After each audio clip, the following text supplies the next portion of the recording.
Hare Krishna, my dear devotees, welcome back to the daily readings of Srila Prabhupada's books, right here in the Haven, which is in Hythe, Kent, southeast England, just a stone's throw from the English Channel. We're sitting here a little intoxicated from a wonderful Chinese meal, authentic, cooked by Ananga Manjari and Jayashree Devidasi, and served by Jayashree Devidasi.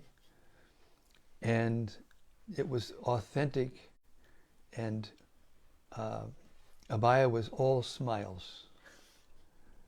And it was just wonderful. So I don't want to make anybody feel envious, but we got the real deal.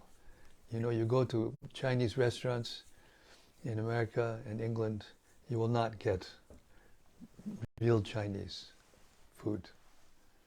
So thanks to them, and thanks to all of you who attended yesterday's event. I must admit I was overwhelmed with the love and affection that everyone was showing me, and it took me out of my body. Priya Kun kept asking me, do you want to take a break? Do you want to take a break? Do you want to take? And I couldn't even conceive of it, taking a break. It went on for what, 4 or 5 hours. And so my heartfelt, deepest gratitude to all of you. Hare Krishna. Śrīmad-Bhāgavatam Mahima Stotram, from the Sri Krishna Lila Stava, compiled by Srila Sanatana Goswami, glorifies the Śrīmad-Bhāgavatam in a very nice way, wonderful way. It goes like this: Sarva Shastrabdi Piyusha, Sarva Vedaika Satpala, Sarva Siddhanta Ratnadya, Sarva Lokaika Drik Prada. O nectar from the ocean of all scriptures, singular fruit of all the Vedas, rich mine of the precious gems of all conclusive truths, you are the only giver of sight to all the worlds. Sarva Bhagavata Purāṇa, Śrīmad-Bhāgavata Prabho, Kalidvandoditaditya, Sri Krishna Parivartita. O life air of all the Supreme Lord's devotees, O Master, Śrīmad-Bhāgavatam, you are the sun risen in the darkness of Kali. You are the exact image of Sri Krishna. Paramananda Pataya, Prema Varshakshadayate, Sarvada Sarvasevyaya, Sri Krishnaya Namostume.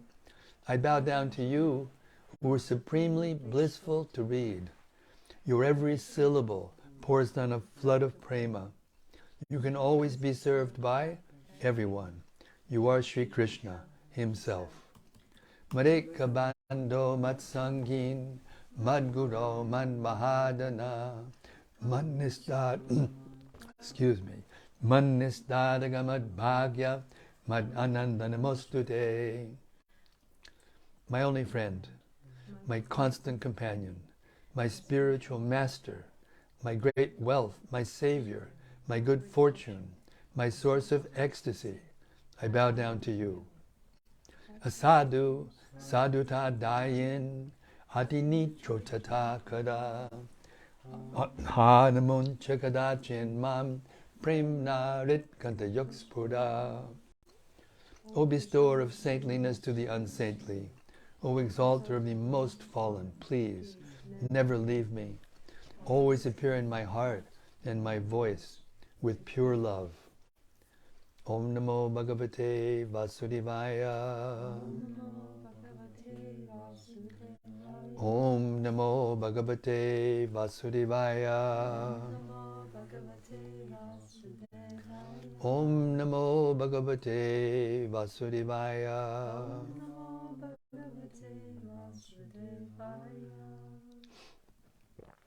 So we've reached the 29th chapter of the 3rd canto of Śrīmad-Bhāgavatam. Kapila Deva is continuing to answer the questions of Devahuti. beginning with text 36. He's explaining how to execute devotional service. This Purusha, whom the individual soul must approach, is the eternal form of the Supreme Personality of Godhead, who is known as Brahman and Paramatma. He is the transcendental chief personality, and his activities are all spiritual. Purport. In order to distinguish the personality whom the individual soul must approach, it is described herein that this Purusha, the Supreme Personality of Godhead, is the chief amongst all living entities and is the ultimate form of the impersonal Brahman effulgence and Paramatma manifestation. Since he is the origin of the Brahman effulgence and Paramatma manifestation, he is described herewith as the chief personality. It is confirmed in the Katha Upanishad, Nityo Nityanam. There are many eternal living entities, but he is the chief maintainer. This is confirmed in Bhagavad Gita also, where Lord Krishna says, Aham sarvasya prabhavat. I am the origin of everything, including the Brahman effulgence and the Paramatma manifestation. His activities are transcendental, as confirmed in Bhagavad Gita. Janma karma chame divyam. The activities and the appearance and disappearance of the Supreme Personality of Godhead are transcendental. They are not to be considered material. Anyone who knows this fact, that the appearance, disappearance, and activities of the Lord are beyond material activities or material conception, is liberated. Yo veti tatpataha chaktva deham punarjanma. Such a person, after quitting his body, does not come back again to this material world, but goes to the Supreme Person. It is confirmed here, Purushak Purushang Brajet. The living entity goes to the Supreme Personality simply by understanding his transcendental nature and activities. Text 37. The time factor, who causes the transformation of the various material manifestations, is another feature of the Supreme Personality of Godhead. Anyone who does not know that time is the same Supreme Personality is afraid of the time factor. Purport. Everyone is afraid of the activities of time, but a devotee who knows that the time factor is another representation or manifestation of the Supreme Personality of Godhead has nothing to fear from the influence of time. The phrase Rupa Bedaspadam is very significant. By the influence of time, so many forms are changing. For example, when a child is born, his form is small, but in the course of time, that form changes into a larger form, the body of a boy, and then the body of a young man. Similarly, everything is changed and transformed by the time factor, or by the indirect control of the Supreme Personality of Godhead. Usually we do not see any difference between the body of a child and the body of a boy or young man, because we know that these changes are due to the action of the time factor. There is cause for fear for a person who does not know how time acts. Text 38. Lord Vishnu, the Supreme Personality of Godhead, who is the enjoyer of all sacrifices, is the time factor and the master of all masters. He enters everyone's heart. He is the support of everyone, and he causes every being to be annihilated by another. Purport. Lord Vishnu, the Supreme Personality of Godhead, is clearly described in this passage. He is the supreme enjoyer, and all others are working as his servants. As stated in the Chaitanya Charitamrita, Adi 5, 142, Ekale Ishvara Krishna. The only Supreme Lord is Vishnu. Arasabha Bhritya. All others are his servants. Lord Brahma, Lord Shiva, and other demigods are all servants. The same Vishnu enters everyone's heart as Paramatma, and he causes the annihilation of every living being, through another being. Text 39. No one is dear to the Supreme Personality of Godhead, nor is anyone his enemy or friend, but he gives inspiration to those who have not forgotten him and destroys those who have. Purport. Forgetfulness of one's relationship with Lord Vishnu, the Supreme Personality of Godhead, is the cause of one's repeated birth and death. A living entity is as eternal as the Supreme Lord, but due to his forgetfulness, he is put into this material nature and transmigrates from one body to another. And when the body is destroyed, he thinks that he is also destroyed. Actually, this forgetfulness of his relationship with Lord Vishnu is the cause of his destruction. Anyone who revives his consciousness of the original relationship receives inspiration from the Lord. This does not mean that the Lord is someone's enemy and someone else's friend. He helps everyone. One who is not bewildered by the influence of material energy is saved, and one who is bewildered is destroyed. It is said, therefore, Harim Bina Namritim Taranti.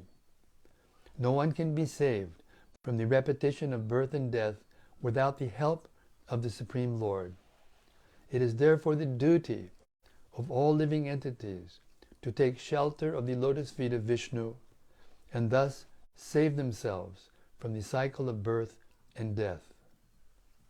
Text 40. Out of fear of the Supreme Personality of Godhead, the wind blows. Out of fear of him, the sun shines. Out of fear of him, the rain pours forth showers. And out of fear of him, the host of heavenly bodies shed their luster. Purport. The Lord states in Bhagavad Gita, Maya Dyakshena Prakriti Suyate. Nature is working under my direction. The foolish person thinks that nature is working automatically, but such an atheistic theory is not supported in the Vedic literature. Nature is working under the superintendence of the Supreme Personality of Godhead. That is confirmed in Bhagavad Gita, and we also find here that the sun shines under the direction of the Lord, and the cloud pours forth showers of rain under the direction of the Lord.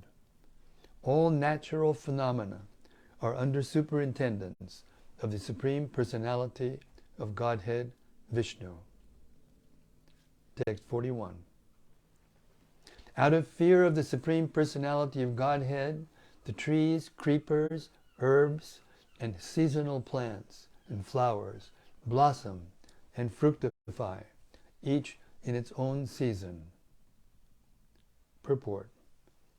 As the sun rises and sets, and the seasonal changes ensue at their appointed times by the superintendence of the Supreme Personality of Godhead, so the seasonal plants, flowers, herbs, and trees all grow under the direction of the Supreme Lord. It is not that plants grow automatically, without any cause, as the atheistic philosophers say. Rather, they grow in pursuance of the supreme order of the Supreme Personality of Godhead. It is confirmed in the Vedic literature that the Lord's diverse energies are working so nicely that it appears that everything is being done automatically. Text 42.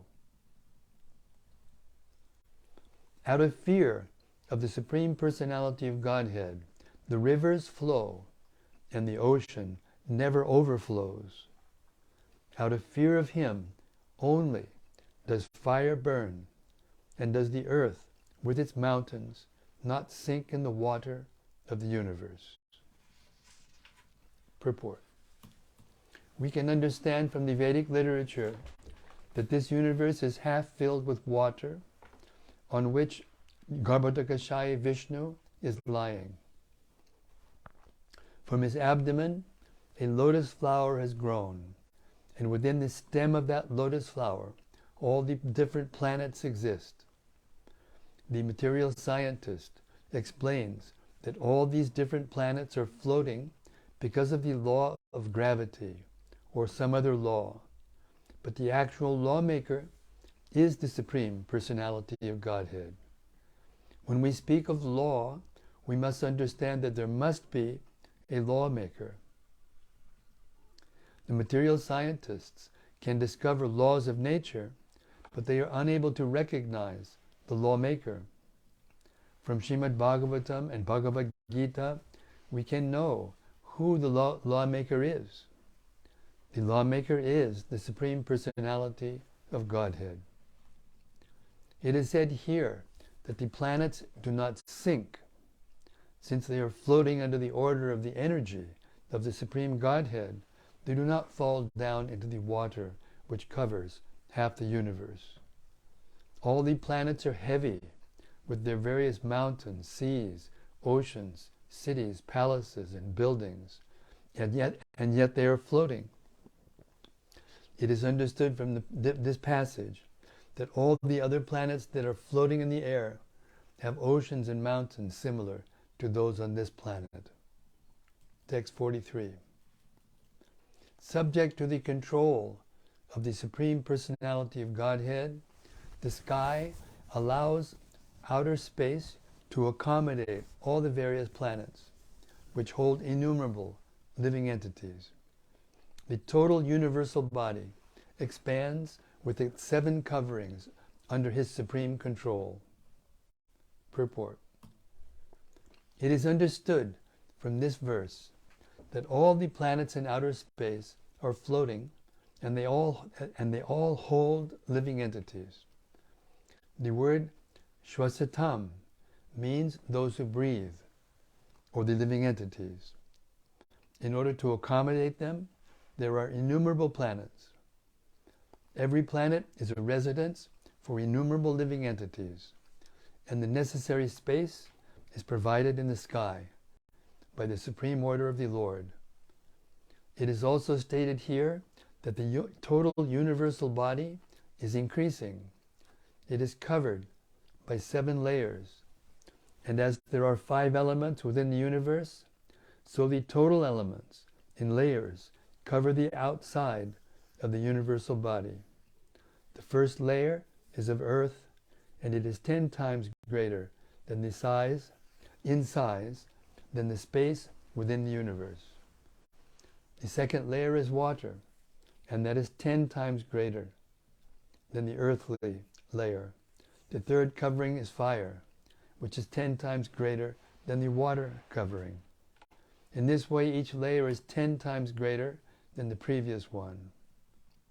Text 44. Out of fear of the Supreme Personality of Godhead, the directing demigods in charge of the modes of material nature carry out the functions of creation, maintenance, and destruction. Everything animate and inanimate within this material world is under their control. Purport. The 3 modes of material nature, namely goodness, passion, and ignorance are under the control of three deities, Brahma, Vishnu, and Lord Shiva. Lord Vishnu is in charge of the mode of goodness. Lord Brahma is in charge of the mode of passion. And Lord Shiva is in charge of the mode of ignorance. Similarly, there are many other demigods in charge of the air department, the water department, the cloud department, and so on. Just as the government has many different departments, so within this material world, the government of the Supreme Lord has many departments, and all these departments function in proper order out of fear of the Supreme Personality of Godhead. Demigods are undoubtedly controlling all matter, animate and inanimate, within the universe. But above them, the Supreme Controller is the Personality of Godhead. Therefore, in the Brahma Samhita, it is said, Ishvarak Paramak Krishna. Undoubtedly, there are many controllers in the departmental management of this universe, but the Supreme Controller is Krishna. There are two kinds of disillusions. One kind of disillusion takes place when Brahma goes to sleep during his night, and the final dissolution takes place when Brahma dies. As long as Brahma does not die, creation, maintenance, and destruction are actuated by different demigods under the superintendent of the Supreme Lord. Text 45. The eternal time factor has no beginning and no end. It is the representative of the Supreme Personality of Godhead, the maker of the criminal world. I'll read that again. The eternal time factor has no beginning and no end. It is the representative of the Supreme Personality of Godhead, the maker of the criminal world. It brings about the end of the phenomenal world. It carries on the work of creation by bringing one individual into existence from another, and likewise it dissolves the universe by destroying even the Lord of Death, Yamaraj. Purport. By the influence of eternal time, which is the representative of the Supreme Personality of Godhead, the Father begets a Son, and the Father dies by the influence of cruel death. But by time's influence, even the Lord of cruel death is killed. In other words, all the demigods within the material world are temporary, like ourselves. Our past lives, for 100 years at the most, our lives last for 100 years at the most. And similarly, although their lives may last for millions and billions of years, the demigods are not eternal. No one can live within this material world eternally. The phenomenal world is created, maintained, and destroyed by the finger signal of the Supreme Personality of Godhead. Therefore, a devotee does not desire anything in this material world. A devotee desires only to serve the Supreme Personality of Godhead. This servitude exists eternally. The Lord exists eternally. His servitor exists eternally. And the service exists eternally. Thus end the Bhaktivedanta purports of the 3rd Canto, 29th chapter of Śrīmad-Bhāgavatam, entitled Explanation of Devotional Service by Lord Kapila Dev. All glories to Devahuti's questions. All glories to Devahuti. And all glories to the Supreme Personality of Godhead, her son, Kapila Dev. And all glories to the science of devotional service. Okay, here we go. Buckle up. Chapter 30. Description by Kapila Dev of adverse, fruitive, activities. Text 1. The personality of Godhead said, "As a mass of clouds does not know the powerful influence of the wind, a person engaged in material consciousness does not know the powerful strength of the time factor by which he is being carried." Purport. The great politician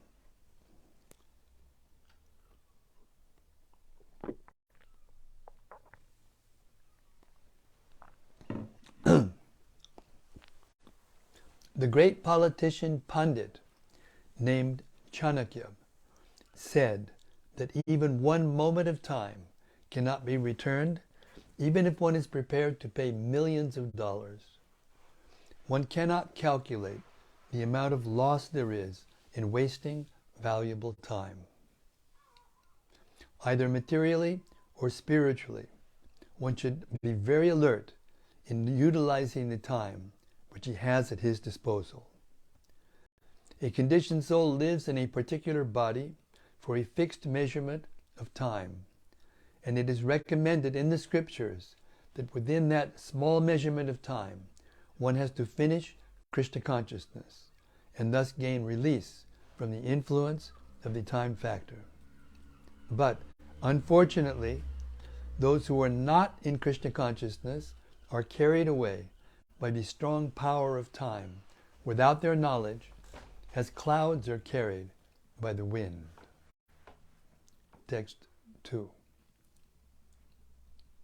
Whatever is produced by the materialist with great pain and labor for so-called happiness, the Supreme Personality, as the time factor, destroys. And for this reason, the conditioned soul laments. Purport. The main function of the time factor, which is a representative of the Supreme Personality of Godhead, is to destroy everything.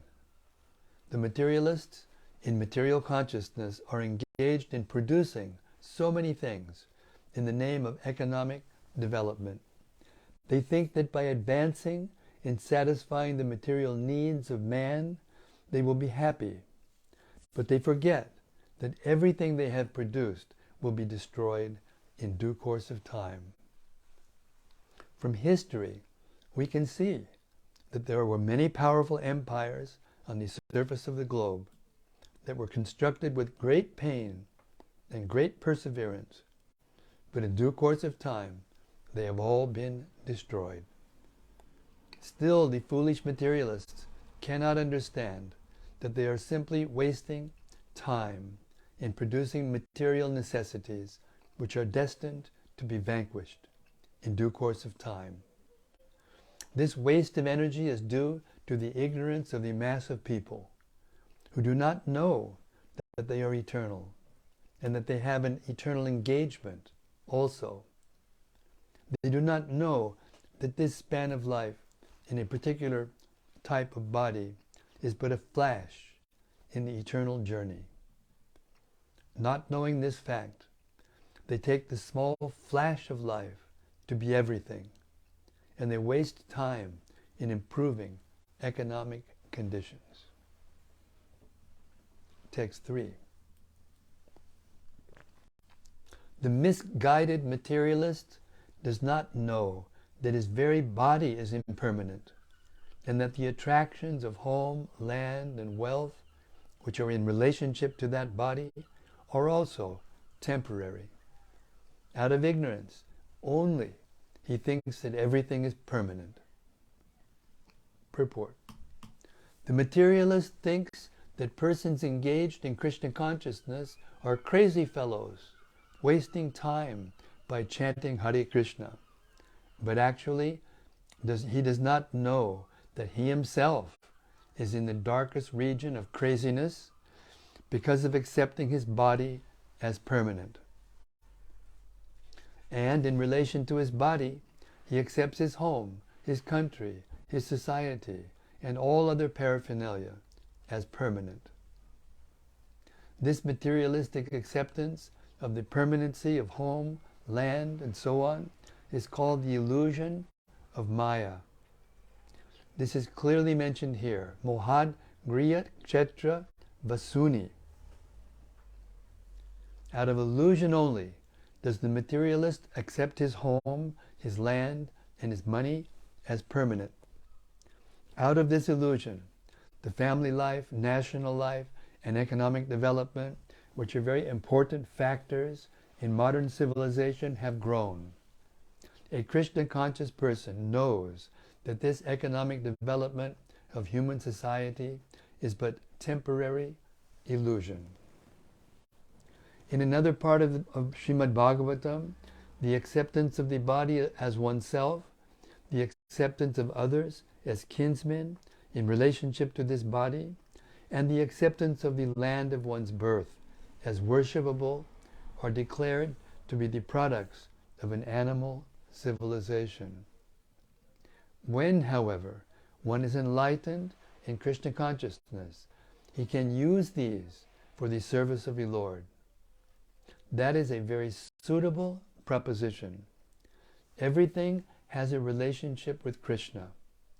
When all economic development and material advancement are utilized to advance the cause of Krishna consciousness, a new phase of progressive life arises.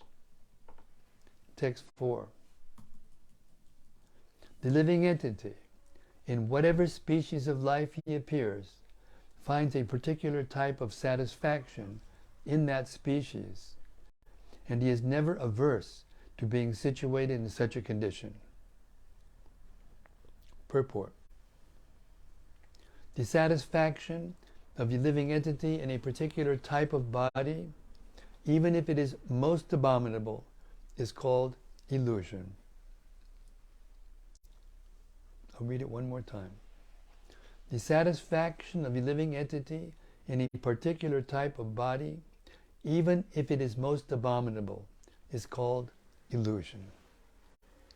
A man in a higher position may feel dissatisfaction with the standard of life of a lower grade man, but the lower grade man is satisfied in that position because of the spell of Maya, the external energy. Maya has two phases of activities. One is called prakshepatmika, and the other is called avaranatmika. Avaranatmika means covering, and prakshetatmaka means pulling down. In any condition of life, the materialistic person or animal will be satisfied because his knowledge is covered by the influence of Maya. In the lower grade or lower species of life, the development of consciousness is so poor that one cannot understand whether he is happy or distressed. This is called avaranatmika. Even a hog who lives by eating stool finds himself happy, although a person in a higher mode of life sees that the hog is eating stool. How abominable that life is. Text 5. The conditioned living entity is satisfied in his own particular species of life. While deluded by the covering influence of the illusory energy, he feels little inclined to cast off his body, even when in hell, for he takes delight in hellish enjoyment. Purport. It is said that once Indra, the king of heaven, was cursed by his spiritual master, Brihaspati, on account of his misbehavior, and he became a hog on this planet. After many days, when Brahma wanted to recall him to his heavenly kingdom, Indra, in the form of a hog, forgot everything of his royal position in the heavenly kingdom, and he refused to go back. This is the spell of Maya. Even Indra forgets his heavenly standard of life and is satisfied with the standard of a hog's life. By the influence of Maya, the conditioned soul becomes so affectionate towards his particular type of body that if he is offered Give up this body, and immediately you will have a king's body. He will not agree. This attachment strongly affects all conditioned living entities. Lord Krishna is personally canvassing. Give up everything in this material world. Come to me, and I shall give you all protection. But we are not agreeable. We think we are quite all right. Why should we surrender unto Krishna and go back to his kingdom? This is called illusion, or Maya. Everyone is satisfied with his standard of living, however abominable it may be. Hare Krishna.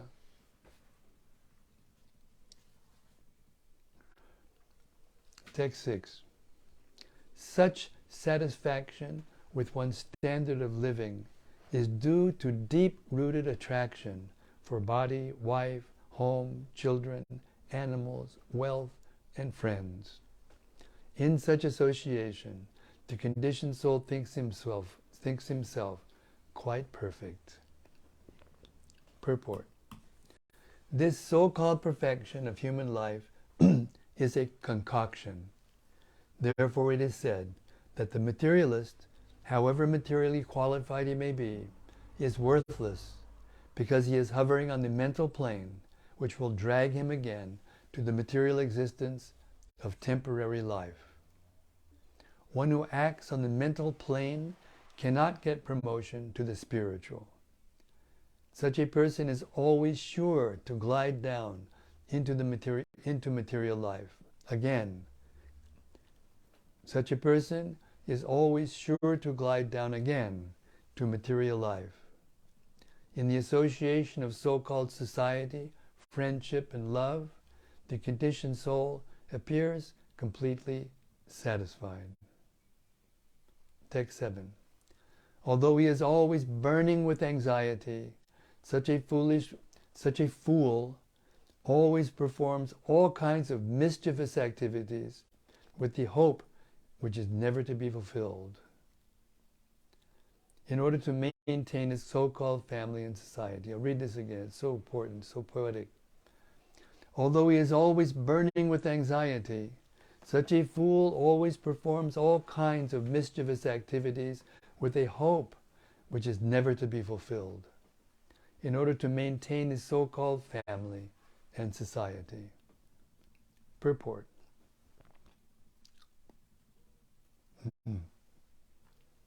It is said that it is easier to maintain a great empire than to maintain a small family, especially in these days, when the influence of Kali Yuga is so strong that everyone is harassed and full of anxieties because of accepting the false presentation of Maya's family. The family we maintain is created by Maya. It is the perverted reflection of the family in Krishna Loka. In Krishna Loka there are also family, friends, society, father and mother. Everything is there, but they are eternal. Here, as we change bodies, our family relationships also change. Sometimes we are in a family of human beings, sometimes in a family of demigods, sometimes a family of cats, or sometimes a family of dogs. Family, society, and friendship are flickering, and so they are called asat. It is said that as long as we are attached to this asat, temporary, non-existing society and family, we are always full of anxieties. The materialists do not know that the family, society, and friendship here in this material world are only shadows, and thus they become attached. Naturally, their hearts are always burning, but in spite of all inconvenience, they still work to maintain such false families because they have no information of the real family association with Krishna. So that brings us to 8:05, believe it or not. Very fast it goes, time, when we're hearing about Krishna consciousness.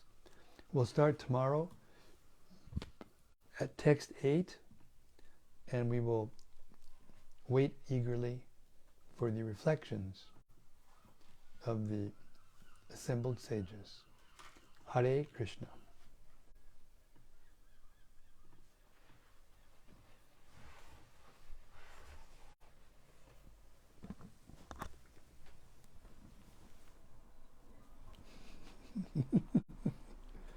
Too many noodles.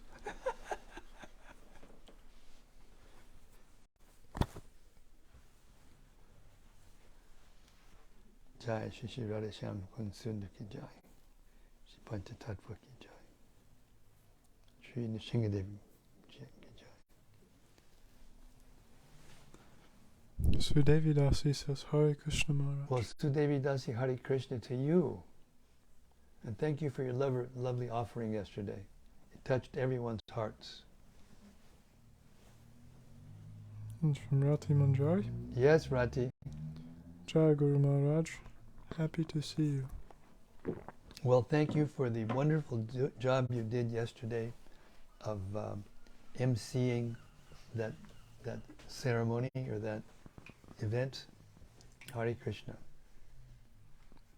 And from Gopakanya Devi Dasi.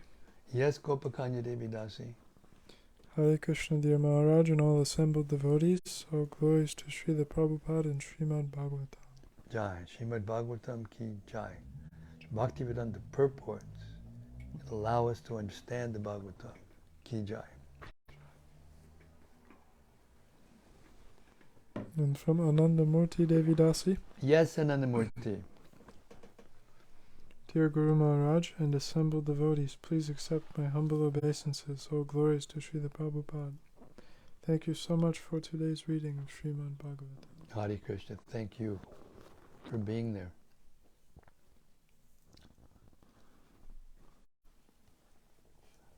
I have a short question.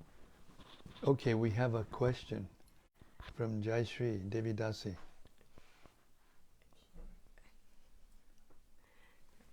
I just wonder why in the last chapter, that in chapter 29, the last few verses, actually Srila Prabhupada translate the verses out of fear of the Supreme Personality of Godhead and the river flow, the demigods, everything. Why out of fear? I don't understand actually. Because they don't understand the nature and purpose of the material existence, they think that it's dangerous. You know, the flow, it's because the flow of fire, the flow of water, the fly of the clouds, it is beyond their ability to do. And therefore they're afraid of the force. And therefore even in Aborigine tribes that live in the forest, you know, what we would call uncivilized people, sometimes they're probably more civilized than us, but they will actually worship something that's very gigantic and very, you know, not understandable and even dangerous, like a lightning flash, or a huge tree, or a huge mountain, or something like that. So this is done out of fear. It's not done of love. Okay. The word fear is used to understand the opposite, that it's different, that it's something different than love. Okay. Is it what we call pantheism? Pantheism. Yeah. Yes. Yes. Because unless you have love, I mean, even a child, if a father is abusive, the child will fear the father. If the child is very loving, the child won't be afraid. But sometimes the child is fearful because the father is just, you know, bigger and too big and too powerful, you know, according to him, compared to him. And there will be fear. There will be an element of fear. Actually, it's meant to describe how the predominant feature of the material world is fear. Everyone's afraid because they don't know what's going to happen.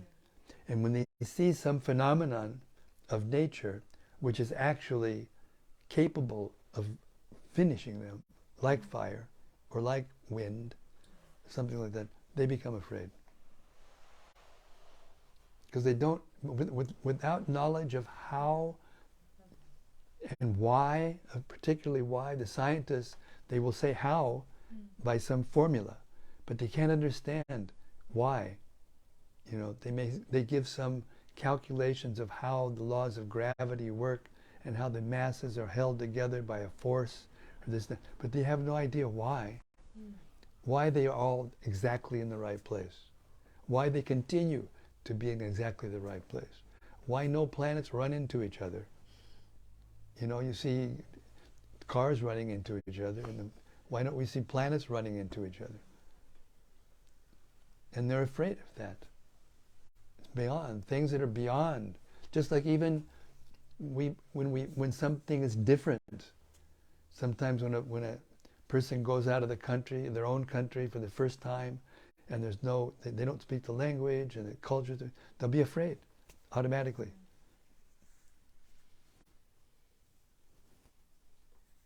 So that's the predominating attitude, or the predominating feature of the material world, is fear, because we don't know what's going to happen. Hare Krishna.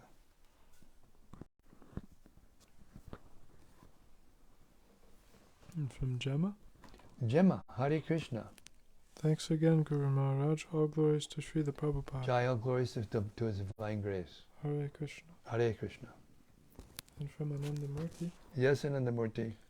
Today I heard about how the jiva karmis are entangled with this material world.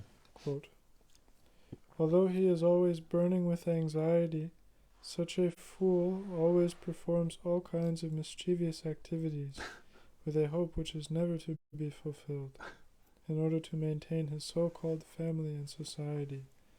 Unquote. That's why it is important to convey this transcendental message to them. Still, most Japanese don't know anything about Krishna or Vedic culture. They are eating non-eatable. Hare Krishna. Hare Krishna. Nicely put, Anandamurti. Keep preaching. Make that country Krishna conscious. You're already starting to meet nice new young people, and let's keep it up.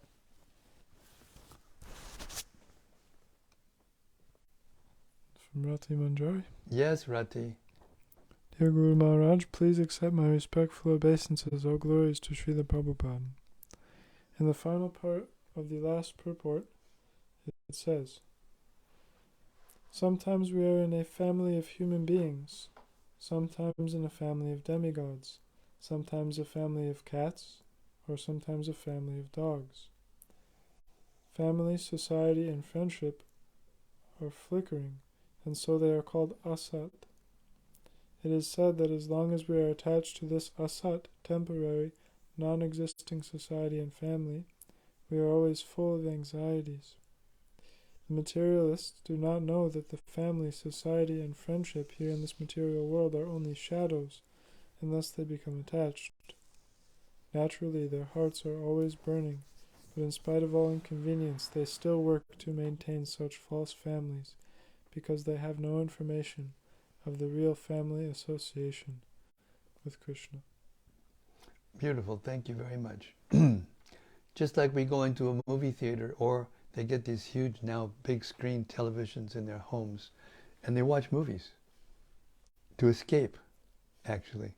And while they're watching the movie or television or whatever, they become so absorbed in the plot and the actors and actresses that are putting on the thing, they identify with it, and they feel pleasure, they feel agitated, they feel fearful, they feel whatever, different emotions.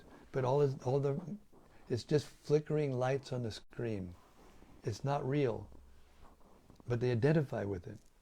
So it's like that.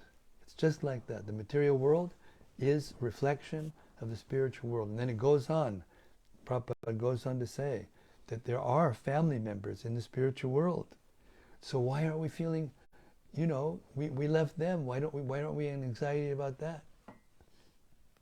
Because of ignorance, forgetfulness. Yes.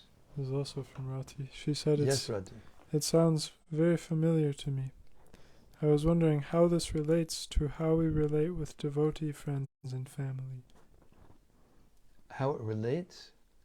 Well, when we become Krishna conscious, according to Bhagavad Gita, Krishna in the Bhagavad Gita says that when you actually get knowledge from a realized soul, then you will see that all living beings are but a part of the Supreme, or in other words, that they're mine, they belong to me.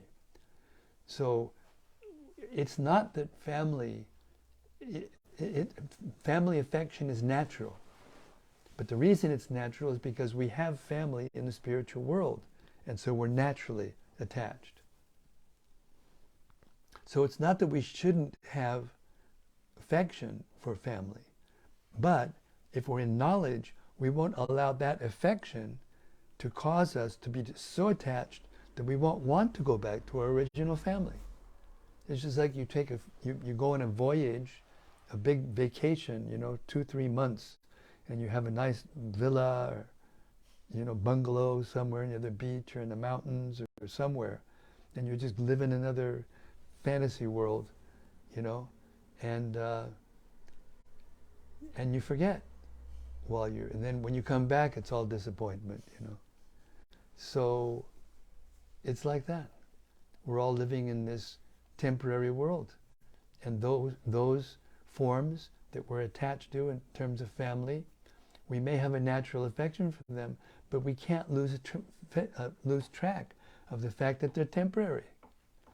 This is what Yudhishthira Maharaj was asked by Yamaraj, the riddle that saved the lives of his brothers. What's the most amazing thing in the world? And he said, I know what it is, that everyone before us has died, and yet we think we're not going to die. And therefore, when death is in front of us, we're afraid. Somebody may speak, no, I'm not afraid of death. But when the time comes, that's another thing, completely another thing. So that's how we relate to it.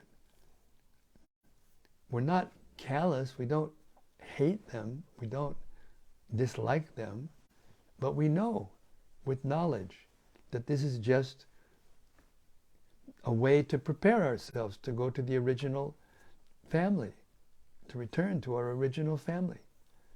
Actually, I heard Prabhupada say that unless you know what affection is, you won't know what to transfer to Krishna.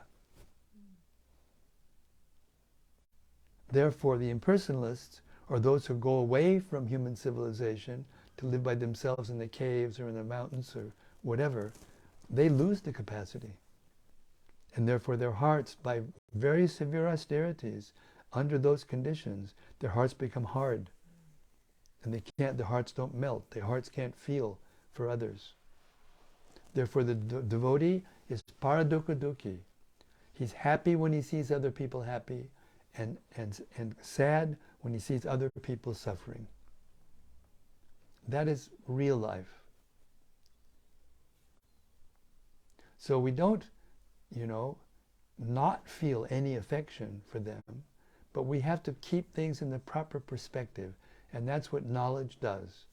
The more knowledge we have, automatically detachment will come, because we'll know, we'll be able to remember that these loved ones, they will be gone, and I will be gone, and everything I own will be gone. So why should we be so attached to it if it's something that's going to be gone anyway? But at the same time, we can't become so detached that we lose track of reality. So anyway, that's what came into my mind. Hare Krishna. There's more from Rati Manjari. Yes, Rati. She said, yesterday during the Vyasa Puja festival, you said really beautiful things. Like this. About the wonderful atmosphere. It is deep, spiritual, sweet, refreshing and ecstatic. You said that we want to have ecstatic love for Krishna and ecstatic love for each other. That is what we want, and that's who we are. I loved that so much, and I want that, but I am not pure yet. So how to navigate to that state of purity? Well, there's a an instruction manual how to do that. It's called the Bhagavad Gita as it is. So you have to go through the Bhagavad Gita every day very carefully so that you can remember the thoughts during the day and put the thoughts together so that you can remember during the day what is the reality. You have to, in other words, you have to learn the books. You have to keep hearing the books, and you have to put effort. You know, this is the most wonderful thing in the sense that we're striving for the topmost perfection. We want to be able to live with our original family members headed by Krishna eternally, with full knowledge. So whatever we try to do in this material world, which is substantial, which will contribute something extraordinary, a world record or whatever. They have Guinness Book of Records. The biggest, the oldest, the fattest, the thinnest, the fastest.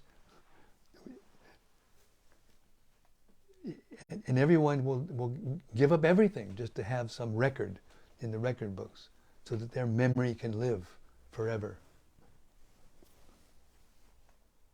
So if something so inane as that will cause us to work so hard to get, why shouldn't we have to work so hard to get eternal life and bliss and full knowledge? It's a matter of understanding and accepting the fact. And we can understand it by learning the Bhagavad Gita. And we learn it by hearing regularly, every day. Like Abhaya and I, every morning, just after our Mangalarti, we hear one chapter of the Gita. Every day, without fail. And that means every 18 days, we hear the whole Bhagavad Gita, at least the verses. And then we select one thought that stuck out in our minds, and we read the purport and discuss. We do this every day, isn't it? Got a witness. And we've been here for what? Two and a half years almost. Well, March, April, May, June, July, August, almost 2.5 years. And we do it every day. How many times we've heard the Gita? Roughly 40. 40 times. This is why Vaisheshika Prabhu and I coined the phrase, be a sage, page by page. A big book looks, what to speak of the whole Bhagavatam, how can I even think? But when we start to read, and you pick up a, Vaisheshika Prabhu used to do this sometimes in Govardhan, when we were reading 5 times a day, and we did an unbelievable number of pages. And he would sometimes hold the book up, like this, and then he'd take one page and hold it up so you can't even see the page, when you're looking at it from the side. And he would say, but look what we've done. Just doing a little bit, 1 minute after a minute after a minute after a minute, one page after another, and sticking to it. And we read one year, we read the whole 11th canto and 12th canto in 1 month.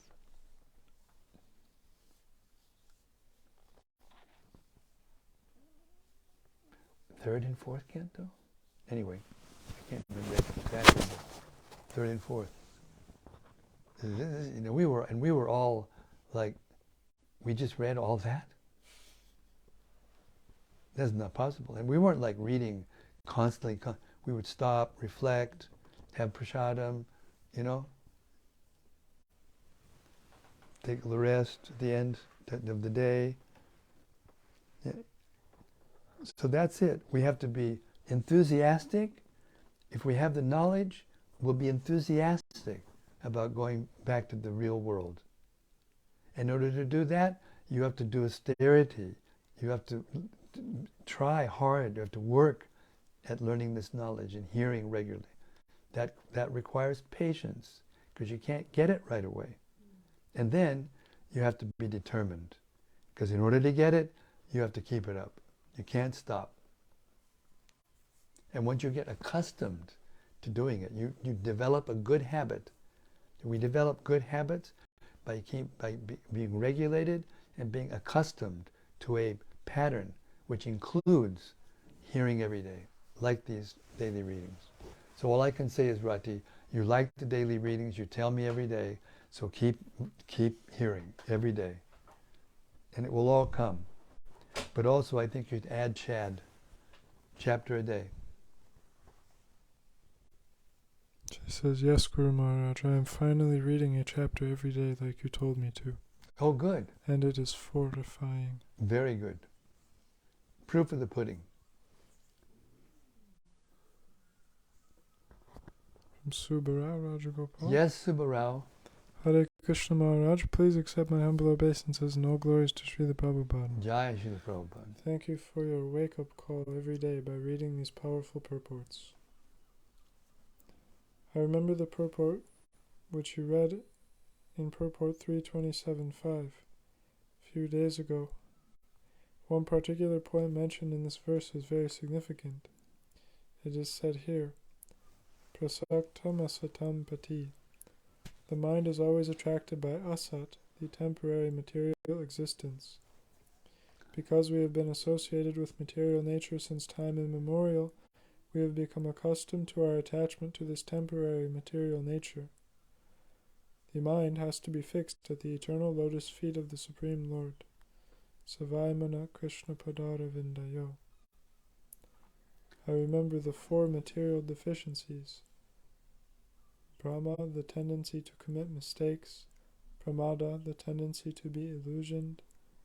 Vipralipsa, the tendency to cheat. And Karanapatava, imperfect senses. Thus, Brahma also became entangled. I remember your quote few days ago. Holy name is like a transcendental alarm clock which awakens the spirit soul. Daily readings, Ki Jai. All glories to that reflection. It was very, very nice. And what is the key? We wanted to come here. That's it. And once you realize that by knowledge and realization, self-realization, then you want to go back home. We wanted to come here and do what we're doing, and we have to want to get out of this material world and go back to our eternal home. You can't know that, you can't want that, unless you find out about it. And you can only find out about this through the Vedas. Through hearing the Vedas from a bona fide line of disciplic succession. You can't get this knowledge in any other way.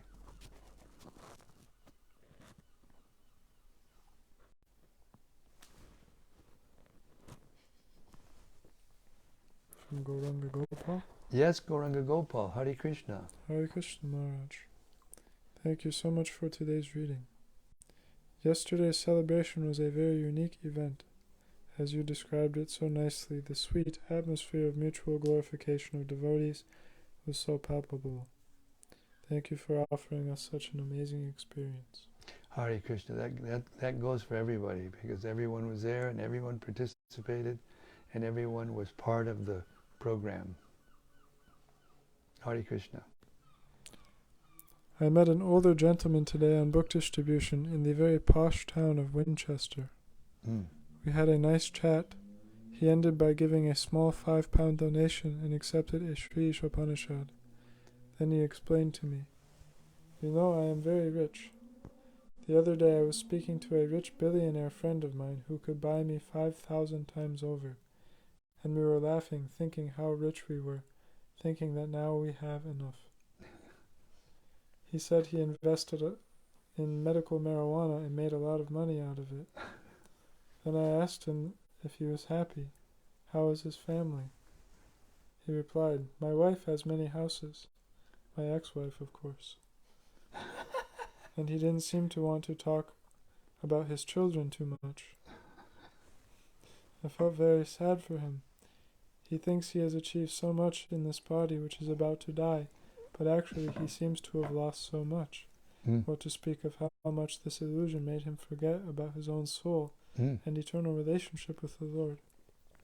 I thought that he showed a great example of the beginning of the 30th chapter we just read, where it describes how much conditioned souls get engrossed in this illusory material life. Still, he was humble enough to accept one of Srila Prabhupada's books. That may be his only success in this lifetime. Wow, that's a wonderful reflection. Thank you very much, Gauranga Gopal. Thanks for sharing that. That was perfect. Thanks very much.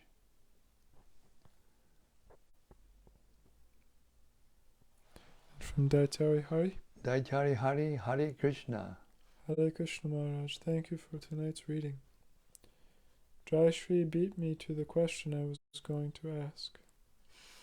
To elaborate though, is this the universal form that causes fear, or just indirect fear of God's law that causes? It's all caused by Krishna. It's a chain of actions and reactions. One action is causing a chain of other reactions, and the combined effect of all of those reactions, of all of the souls who are in the material world, effectually create this fear. As a whole bunch of souls come into the material world trying to imitate Krishna, in other words, each one of us are competing to try to be God, what are you going to have? You're going to have a fight in your hands.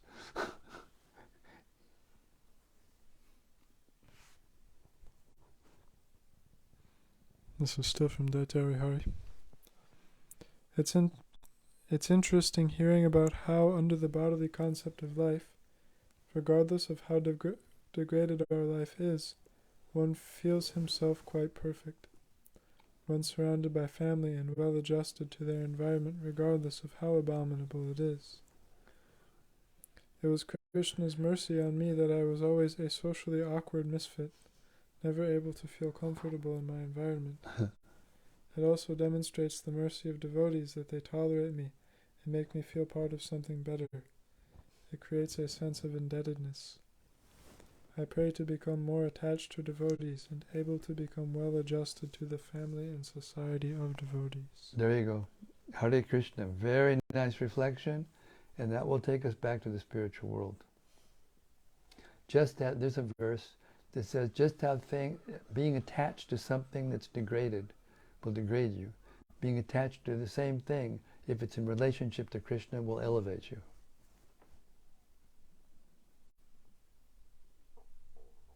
I thank everyone for one last... This last one. Okay. From Koladvipati. Koladvipati, Hare Krishna. Hare Krishna Maharaj, please accept my humble obeisances, all glories to Srila Prabhupada. Why is it that the universe is covered by shells, each 10 times bigger than the previous? Maybe a silly question. Is this just because that's the way Krishna wants it? It's the stock. It's the stock of ingredients that create the universe. Just like inside the womb of a mother, of a woman, the stock of energy to create a body is there. But it needs the soul, of course. But when the soul enters, then it transforms. But not all the energy is used to create the body, otherwise the woman would disappear. So it's like that. The creation of the universe is the same as the creation in the body of a woman or any living being. It's just in a universal or a cosmic scope. The principle is the same. He had a reflection also. On another note, one point that hit me was that if even Indra could completely forget his previous situation when in the body of the hog, and also be satisfied being situated in it, not wanting to give it up, then we have no chance to overcome the illusory energy on our own strength alone. Really reveals the vulnerable position that we conditioned souls are in. Yeah, and it also reveals how if you hear from the truth from the right source, and how grateful we should feel to those who do that.